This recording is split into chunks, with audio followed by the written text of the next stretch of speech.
Actes au chapitre 27. Et vous avez vu le titre, un titre très encourageant pour ce début d'année, Emporté à la dérive. Pourquoi? Parce que c'est le texte de ce matin et on aime, nous, simplement découvrir ce que Dieu nous dit au fur et à mesure. On aime suivre les livres de la Bible et puis s'encourager avec ce que la parole de Dieu nous dit. Je vous lis un article que j'ai lu sur France Bleu Azur, 1er novembre 2022.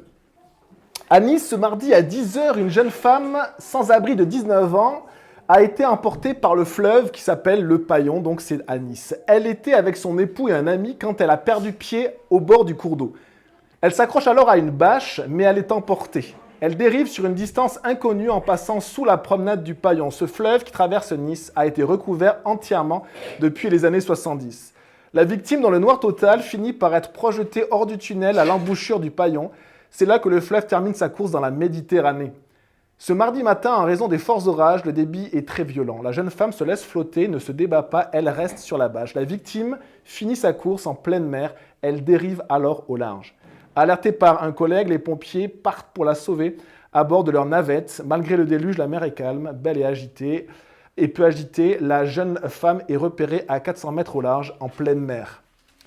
Les pompiers aperçoivent une tête, deux d'entre eux se jettent à l'eau, la femme est consciente mais terrorisée. Donc ça s'est passé le 1er novembre 2022. Une personne qui se baladait à Nice, au bord de la rivière. Il y avait eu des forts orages, où il y avait des forts orages. Et puis l'eau monte, elle est emportée et elle se retrouve en plein milieu de la mer. Et ça nous parle d'une situation un peu similaire à ce qu'on va lire aujourd'hui. Parfois, on croit être en sécurité jusqu'à ce qu'on soit emporté à la dérive. Et ça arrive dans nos vies, de croyants ou même de non-croyants, d'être emportés à la dérive, alors qu'on se croyait en sécurité.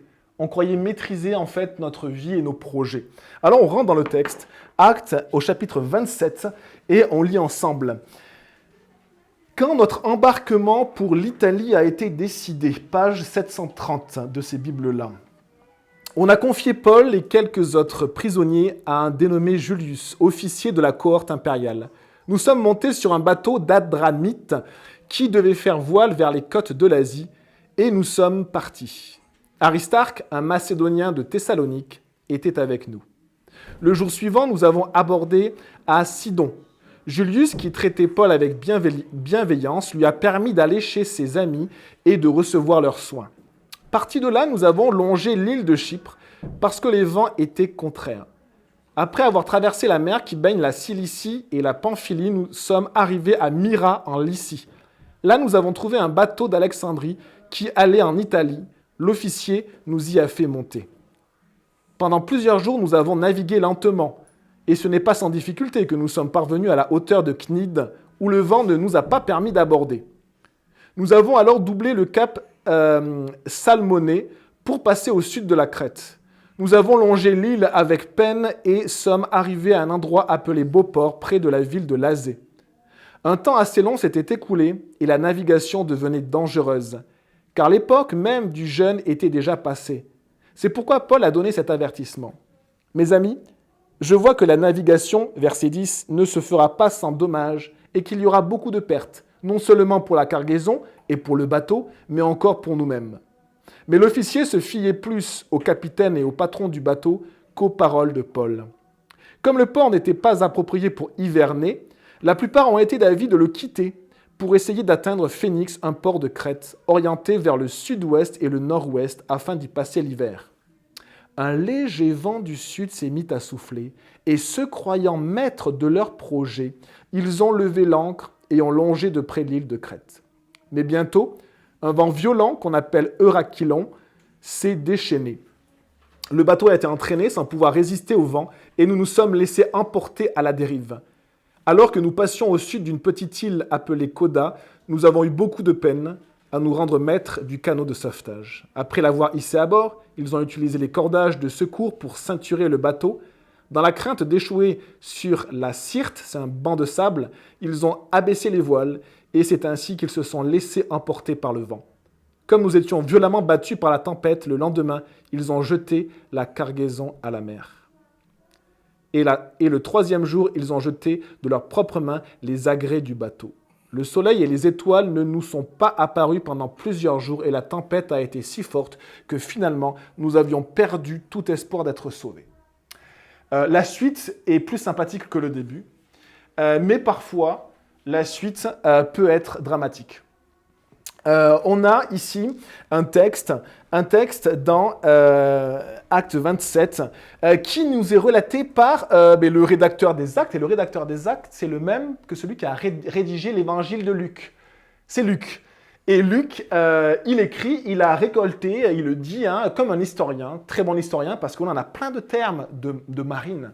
On a plein de termes, même des termes qu'on ne connaît plus actuellement, sur le nom des bancs de sable proches de l'Afrique, sur des villes dont on n'a plus la connaissance actuelle.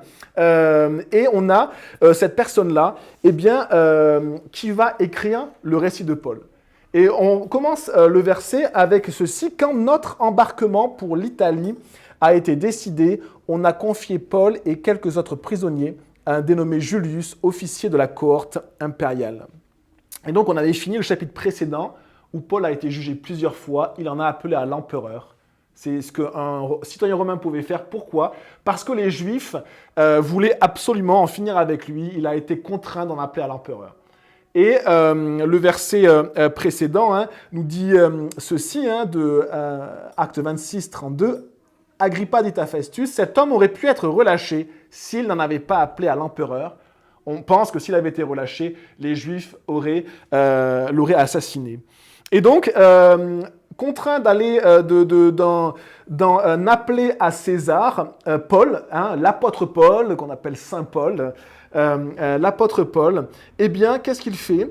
Il part pour Rome pour comparaître devant l'empereur, avec qui, on va voir plusieurs éléments. Verset 2, « Nous sommes montés sur le bateau d'Adramite qui devait faire voile vers les côtes de l'Asie et nous sommes partis. Aristarque, un Macédonien de Thessalonique, était avec nous. » Alors ici, on a une carte et ce qui est très étonnant en fait de ce récit-là, c'est que le récit est extrêmement précis.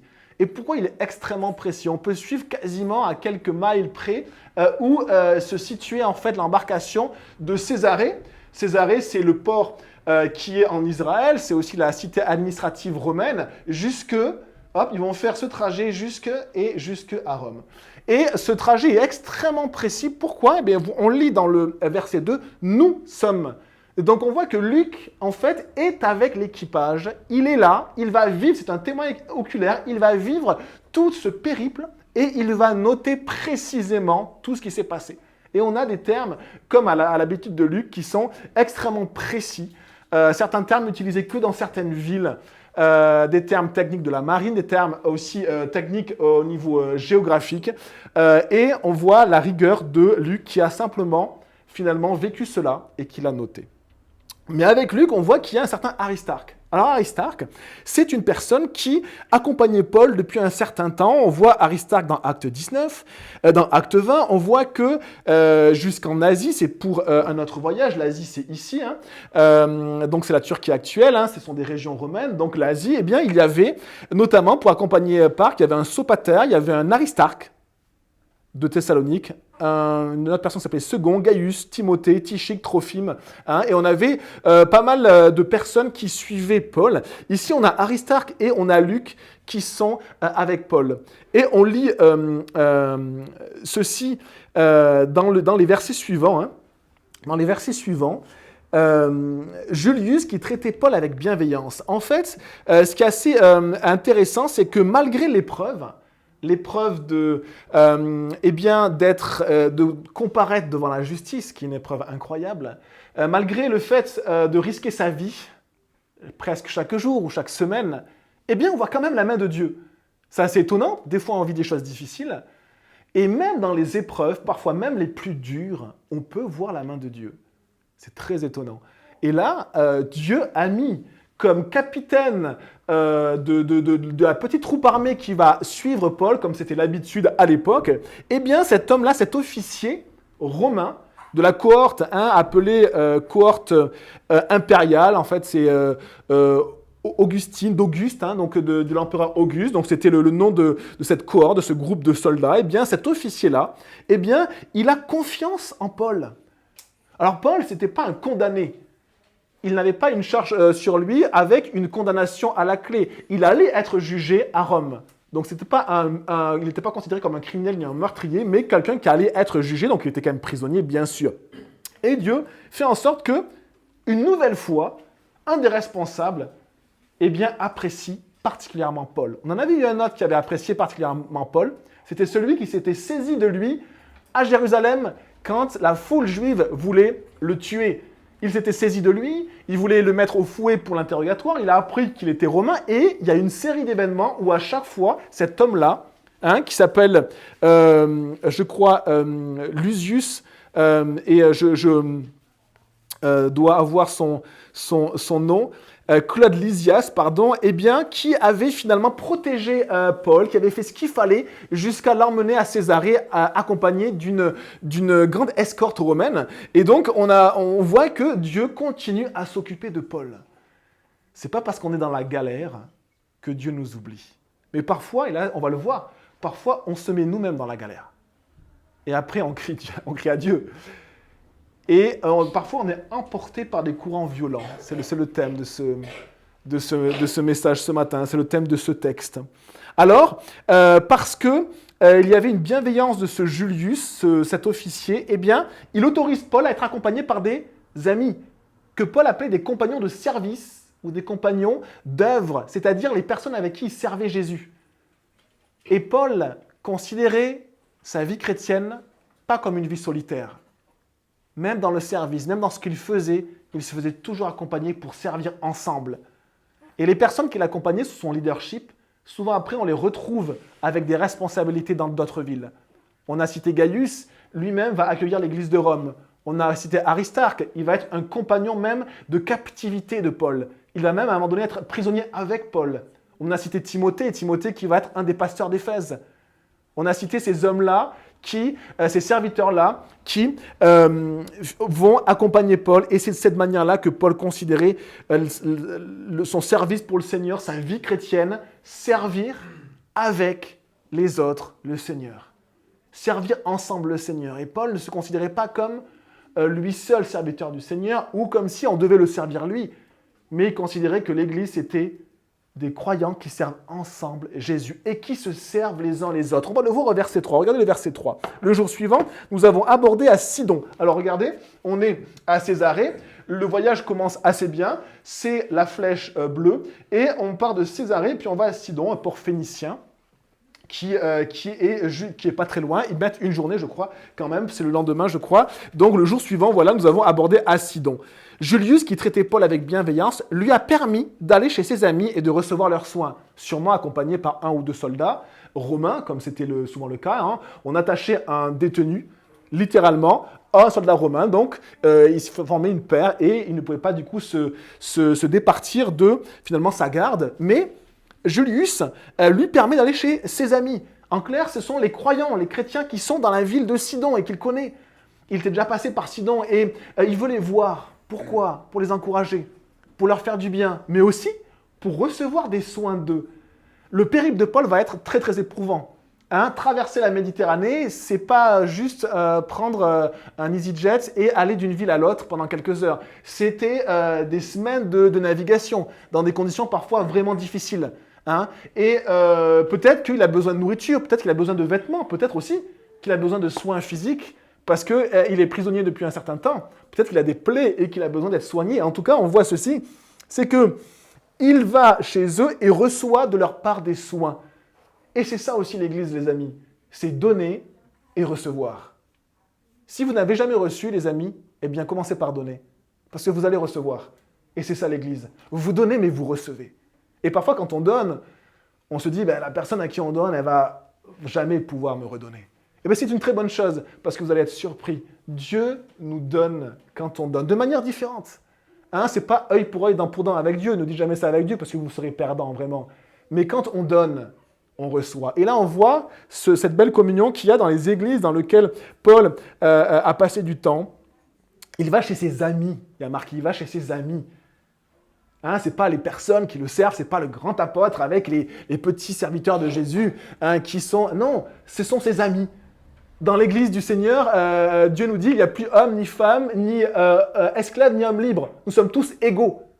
Quel que soit votre passé, quelle que soit votre situation, quel que soit votre travail, quelle que soit votre galère devant le Seigneur, on est tous égaux. Et nous sommes des amis en Christ. Et c'est ce que Paul vivait. Il considérait l'Église comme ça. Comme des amis en Christ, des personnes avec qui il a souffert, qu'il a servi, mais aussi qui l'ont servi, qu'il aime et avec qui il veut juste passer du temps pour partager. Il disait pouvoir vous communiquer quelques dons dans ses lettres, quelque chose que le Seigneur va lui mettre à cœur par l'Esprit Saint.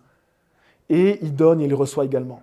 Verset 4, parti de là, nous avons longé l'île de Chypre parce que les vents étaient contraires. Alors les vents étaient contraires, qu'est-ce que ça veut dire? Regardez, ces flèches-là, Paul avait déjà vécu 3 voyages, notamment 2, où il avait traversé dans ce sens-là, en diagonale, hein, directement de cette zone-là jusqu'à ce qu'ils appelaient l'Asie, la Turquie actuelle. Il le faisait normalement directement, mais à cette époque de l'année, on approche de l'hiver, il y a un vent du nord-ouest ou de l'ouest qui souffle.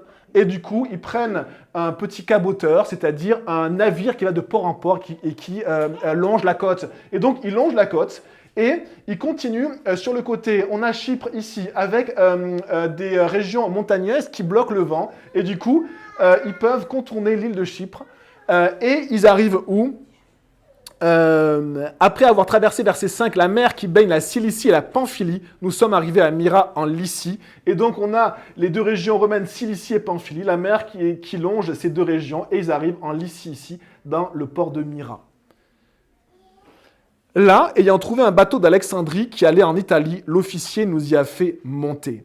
Et alors qu'ils ont pris ce caboteur, c'est-à-dire ce bateau plutôt petit qui va de port en port, ils vont prendre un bateau beaucoup plus gros. Un bateau qui faisait Alexandrie et Rome, c'était un axe assez emprunté par un bateau cargo, un céréalier, hein, puisque l'Égypte était le grenier de l'Empire. Donc souvent, les bateaux allaient prendre le grain, le blé en Égypte et allaient le vendre dans l'Empire, et notamment, en particulier, à Rome. Et donc, un bateau cargo de cette époque-là, ça mesurait 41 mètres de long et à peu près 10 mètres de large. Donc c'était un gros bateau. On voit par la suite qu'ils sont, de mémoire, on verra, 276 ou quelque chose comme ça, personnes à bord.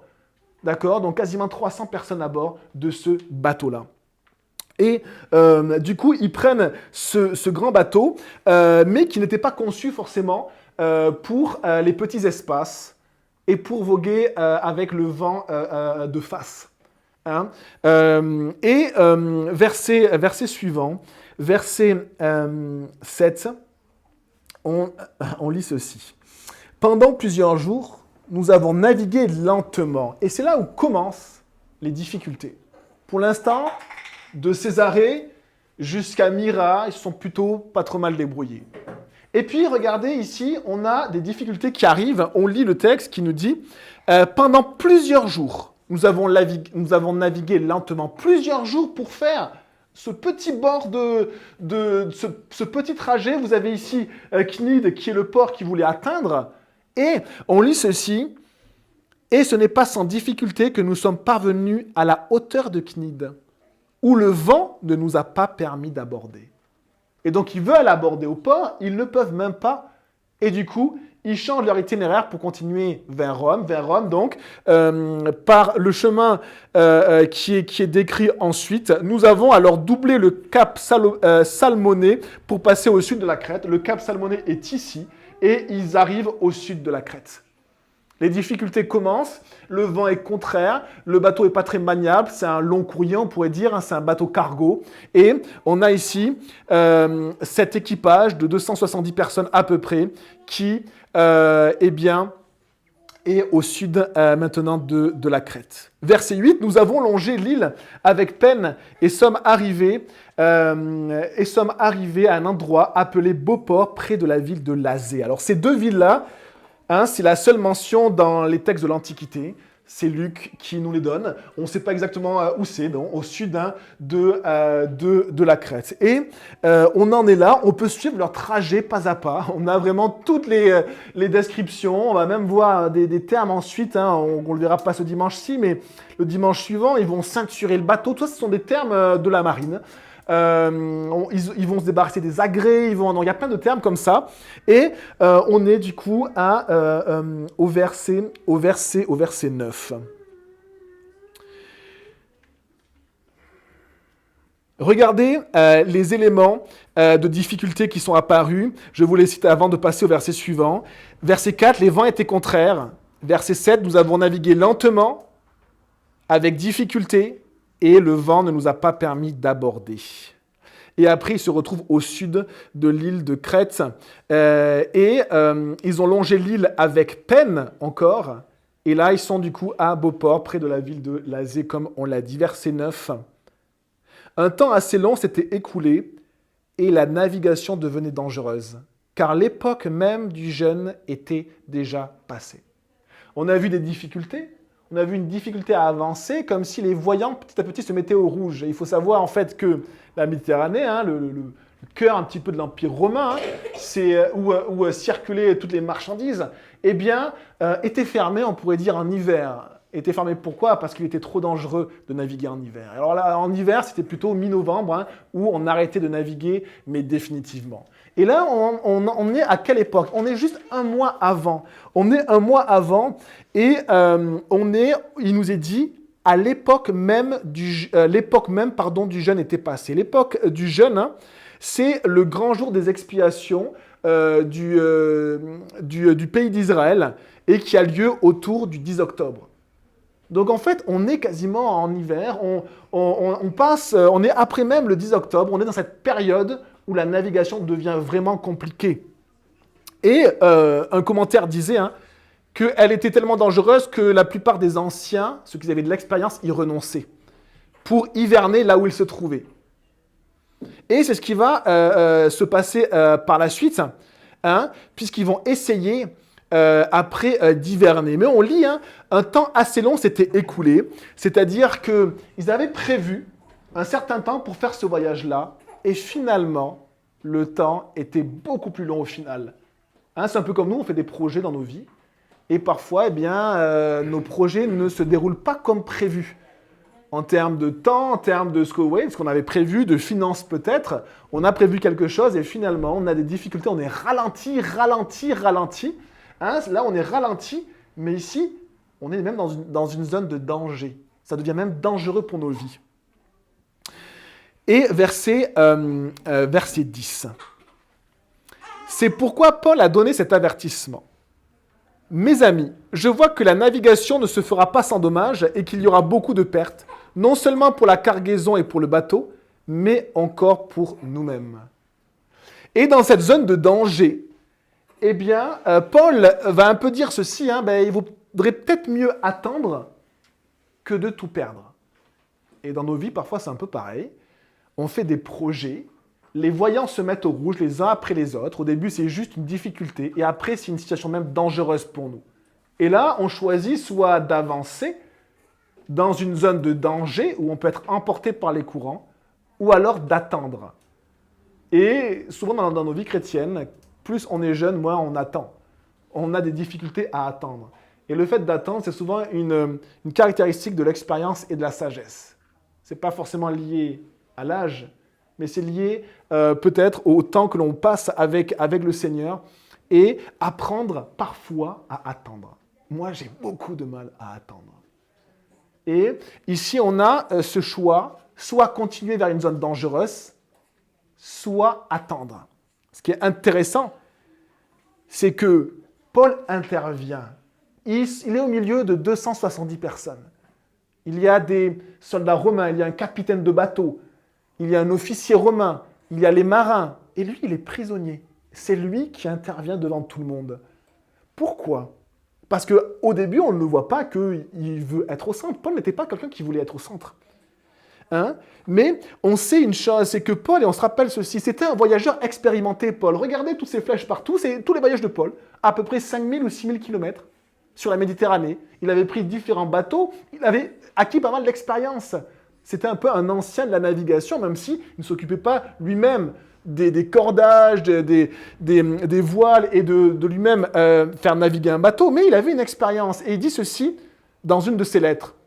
Donc, sur ses difficultés, il parle qu'il a été fouetté plusieurs fois dans sa vie chrétienne. Il a été même lapidé une fois, mais il dit aussi « 3 fois j'ai fait naufrage ». 3 fois j'ai fait naufrage. Et la parole de Dieu ne nous rapporte qu'un seul de ces naufrages. 3 fois il a fait naufrage. Donc là, on peut penser qu'il avait déjà fait peut-être 1 ou 2 naufrages avant cette expérience-là. Et donc, il avait acquis une expérience. Il avait acquis une expérience et il savait très bien que naviguer après cette période, à peu près du 10 octobre, était extrêmement périlleux. Mais on peut se demander, est-ce qu'il y a plus que son expérience? Parce que regardez ce qu'il dit. On a l'impression qu'il se doute très très fortement. Il a une impression très très forte de ce qui va se passer. Et vraiment, il a cette impression-là. Il dit, ça ne se fera pas sans dommage. Il y aura beaucoup de pertes, non seulement pour la cargaison, mais aussi pour le bateau, mais aussi pour les hommes.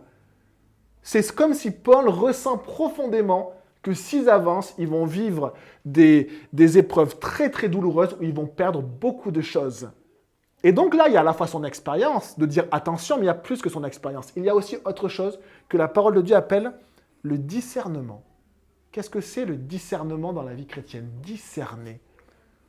Eh bien, le Seigneur nous en parle. Le Seigneur, il dit ceci, il dit, vous savez, il parle à des religieux, vous savez discerner l'aspect de la terre et du ciel. Comment ne discernez-vous pas ce temps-ci? Le discernement, dans la Bible, c'est lié à discerner le bien et le mal. Par exemple, Salomon a demandé à Dieu, pour pouvoir s'occuper d'un peuple si grand, un cœur intelligent pour discerner le bien du mal.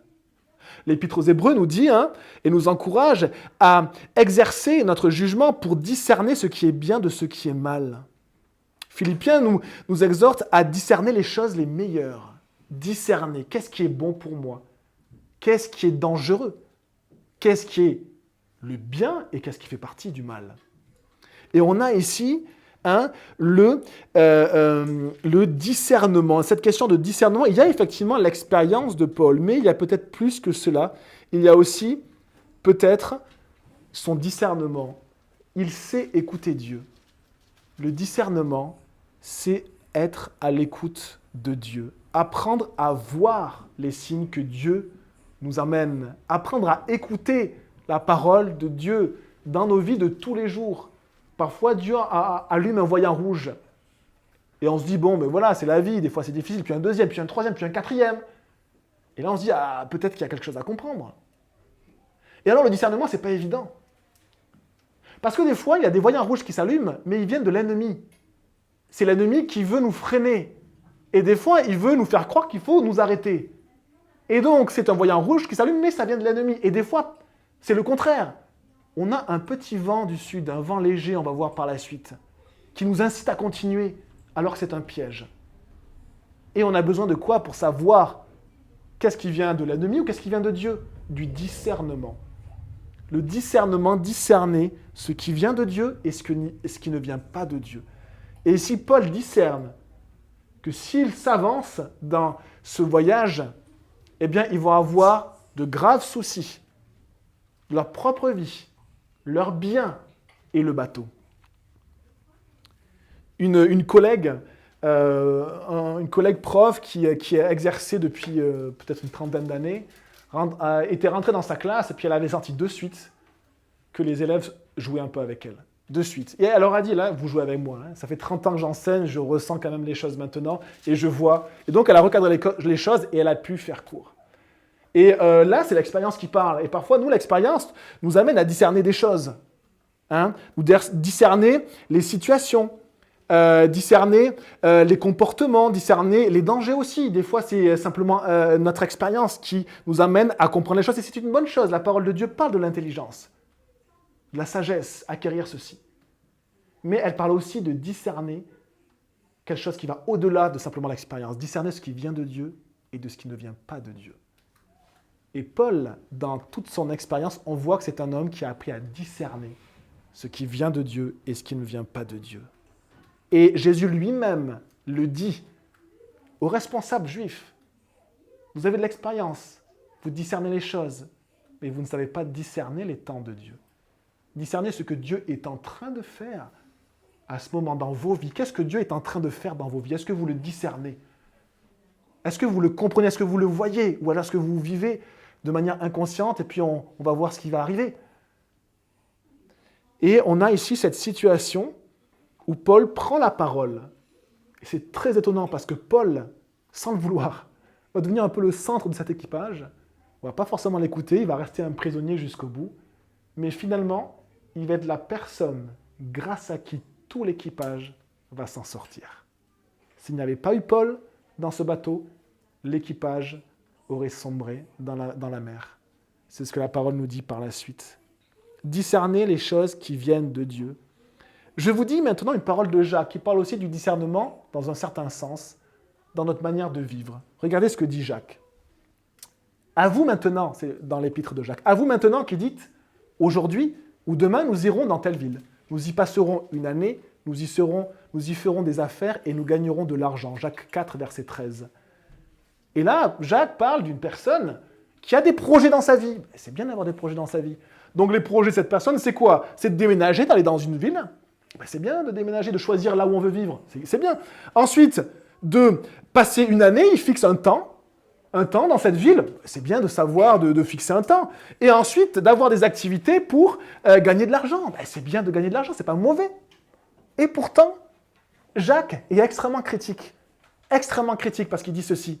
Il dit, vous qui ne savez pas ce qui arrivera demain. En effet, qu'est-ce que votre vie? C'est une vapeur qui paraît pour un instant et qui disparaît ensuite. Vous devriez dire au contraire, si Dieu le veut, nous vivrons et nous ferons ceci ou cela. Et dire si Dieu le veut, ce n'est pas une formulation de bon chrétien. Hein. Si Dieu le veut, non. C'est les choses que l'on vit. C'est mettre la volonté de Dieu, si Dieu le veut, c'est mettre la volonté de Dieu avant nos projets. Mettre la volonté de Dieu avant nos projets. Il projetait d'aller à Rome. Mais qu'est-ce que Dieu était en train de leur dire sur le chemin?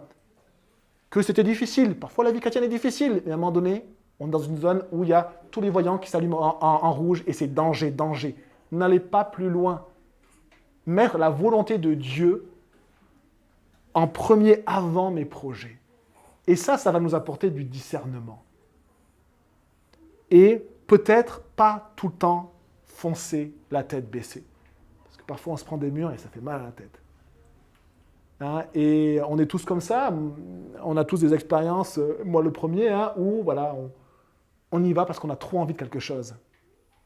Et quand on a trop envie de quelque chose, ce qui est intéressant, on va le voir par la suite, c'est qu'on voit toujours des choses positives. Tous les voyants sont en rouge, mais on va dire à nos amis, non, regarde, il y a ça, c'est bien, regarde.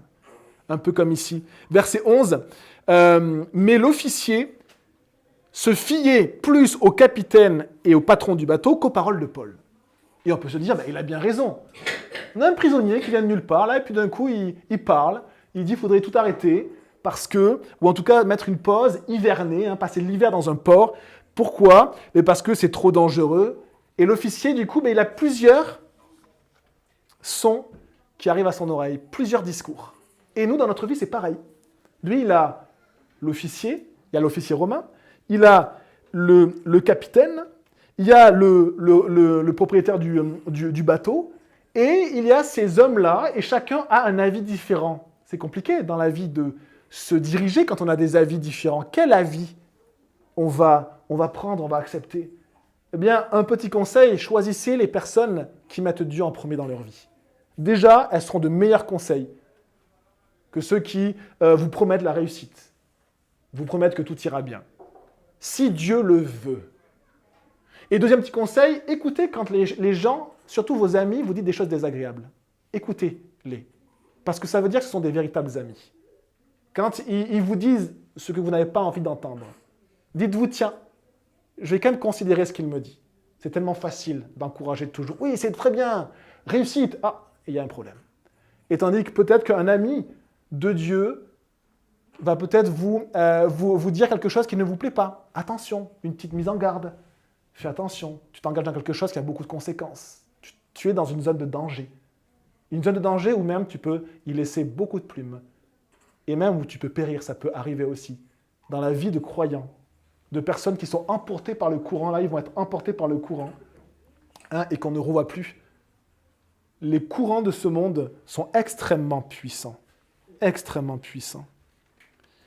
Verset 12, comme le port n'était pas approprié pour hiverner, donc ils sont au sud de Crète, et là où Paul va leur dire d'attendre, ils vont quand même essayer de voir un port pour hiverner. La plupart ont été d'avis de le quitter pour essayer d'atteindre Phénix. Et Phénix, donc du coup, c'est ici, c'est plus loin sur la côte, mais avec des vents contraires. Un port de Crète qui est orienté vers le sud-ouest et le nord-ouest. Qu'est-ce que ça veut dire? Ça veut dire qu'il est protégé par ces vents-là, ces vents violents de l'hiver qui viennent du sud-ouest et du nord-ouest. Donc c'est un port dans lequel on ne va pas subir ces vents-là, où le bateau peut rester pendant l'hiver. Verset 13, et regardez ce verset-là.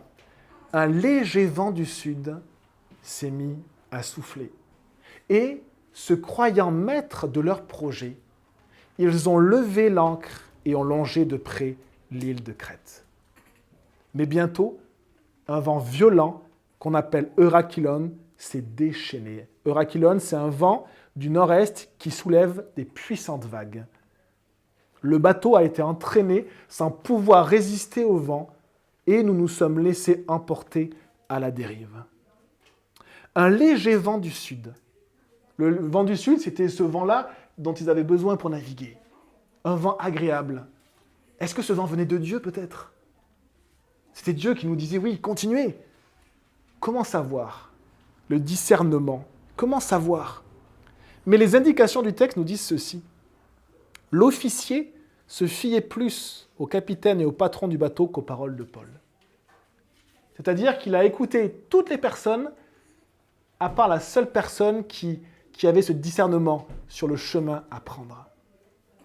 Et les amis, je sais que c'est compliqué, je sais que la Bible, elle est vaste, mais la Bible nous donne des indications sur le chemin qui est bon pour nous, le chemin à prendre. Et si vous voulez des conseils, première chose, lisez votre Bible. Si en lisant votre Bible, vous avez des soucis à comprendre, eh bien demandez à une personne qui connaît sa Bible, mais qui met la volonté de Dieu en premier. Des conseils sur ce que dit la Bible, parce qu'elle indique une marche à suivre. Et parfois, si vous avez des amis chrétiens, vous pouvez demander des conseils à des amis chrétiens qui mettent la volonté de Dieu en premier sur un choix que vous avez à faire. Et un vent léger du sud, est-ce que ça ne serait pas le vent léger de Dieu? Et Jacques nous a déjà mis en garde de mettre réellement la volonté de Dieu en premier.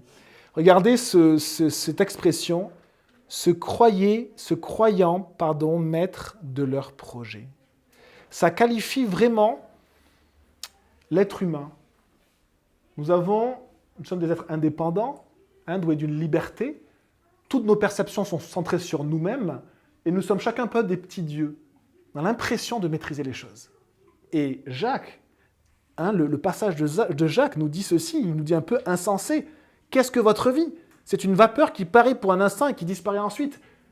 Jacques nous rappelle que nous n'avons pas beaucoup de force. Et que parfois il suffit de certaines choses dans nos vies pour que tout soit emporté par les vagues. Verset 14, mais bientôt un vent violent qu'on appelle Eurachylon s'est déchaîné. Nous croyons être maîtres de nos projets, et ici ils sont emportés par des courants violents contre lesquels ils ne peuvent pas lutter.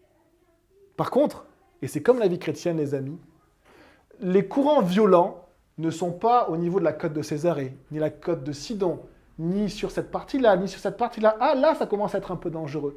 Et les courants violents, ils arrivent dans cette zone de danger.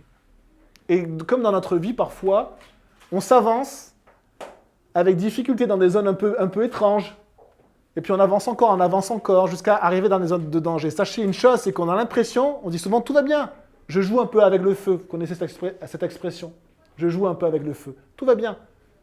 Je fais des compromis un peu avec ma foi, avec la présence de Jésus. Moi aussi, j'ai envie de vivre. Et à un moment donné, les amis, il y a aussi des courants violents qui peuvent nous emporter. Et qui sont aussi dévastateurs. Et on le verra, ça sera le message d'après. Cet équipage-là va être sauvé. Mais pas parce que la mer s'est arrêtée d'être puissante. Ils vont être sauvés par la seule grâce de Dieu. Uniquement parce que Dieu a décidé de les sauver. Uniquement. Et on a ceci, bientôt un vent violent qu'on appelle Eurachylon s'est déchaîné, ce vent du nord-ouest qui soulève les puissantes vagues. Verset 14, et on va finir jusqu'au verset 20, même si on reprendra un peu quelques textes la fois prochaine. Le bateau a été entraîné sans pouvoir résister au vent. Et nous nous sommes laissés emporter à la dérive. Comme cette femme qui longeait le fleuve à Nice, emporté, le pompier a dit même, emporté comme un bouchon, c'est-à-dire avec une rapidité effrayante, emporté, sans possibilité de résister. Alors que nous passions au sud d'une petite île appelée Koda, nous avons eu beaucoup de peine à nous rendre maîtres du canot de sauvetage. Le canot de sauvetage, c'est un canot qu'il faisait traîner derrière avec une corde, et ils pensaient le perdre avec les vagues, donc ils ont essayé de le ramener simplement et le mettre à nouveau sur le bateau. Ils ont eu un mal fou à faire ceci avec la situation. Après l'avoir hissé à bord, ils ont utilisé les cordages de secours pour ceinturer le bateau.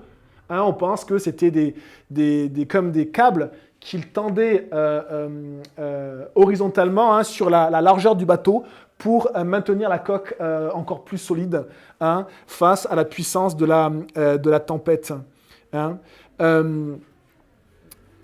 Dans la crainte d'échouer sur la Syrte, qui est un banc de sable, c'est le nom des bancs de sable qui sont proches de la côte africaine, ils ont abaissé les voiles et c'est ainsi qu'ils se sont laissés emporter par le vent. Comme nous étions violemment battus par la tempête, le lendemain, ils ont jeté la cargaison à la mer. Et là, ça commence. On perd des choses. On perd des choses parce qu'on a été emportés. Et le troisième jour, ils ont jeté de leurs propres mains les agrès du bateau. Les agrès du bateau, c'est ce qui sert à naviguer. C'est par exemple les rames, les voiles, les cordages. C'était du poids également. Ils sont obligés de se débarrasser de ça pour alléger encore le bateau. Le soleil et les étoiles ne nous sont pas apparus pendant plusieurs jours et la tempête a été si forte que finalement, nous avions perdu tout espoir d'être sauvés. Ici, il ne voit plus le ciel et avant, on se dirigeait avec les étoiles. Ils ne peuvent plus se diriger. Ils ne savent même pas où ils en sont. Et c'est tragique, les amis, quand dans nos vies chrétiennes, on est emporté par la dérive jusqu'à ce point-là. On ne sait même plus où on est. On est complètement à la dérive. Et la seule chose qui peut nous ramener, c'est la main de Dieu. C'est la grâce de Dieu. Et si vous connaissez des amis croyants qui sont dans cette situation-là, priez, suppliez pour que la grâce de Dieu vienne les retrouver. On a fini pour cet enseignement, les amis. On va passer à un moment de repas du Seigneur. Je vous propose de prier. Et après, je demanderai à Sylvain de passer les éléments. Seigneur Jésus, on te remercie, mon Dieu, pour ta parole, qui est étrange. On suit un trajet en bateau avec une tempête, Seigneur. Et pourtant, tu veux aussi nous parler par ce trajet-là, Seigneur, dans nos vies. Parce que ta parole, elle est agissante, elle est puissante, elle va au-delà même de nos mots, au-delà de la géographie, au-delà du matériel, Seigneur. Et elle nous enseigne dans nos vies. On te demande, mon Dieu, de nous amener sur des chemins droits, sur des sentiers qui sont sûrs, de fonder nos vies sur le rocher et de faire attention à ces courants violents qui agissent dans ce monde, Seigneur, et qui peuvent nous emporter. Seigneur, que ton nom soit béni et que tu puisses sanctifier nos cœurs et nos vies, s'il te plaît. Amen. On va prendre le moment du repas du Seigneur. Si vous avez donné votre vie à Jésus,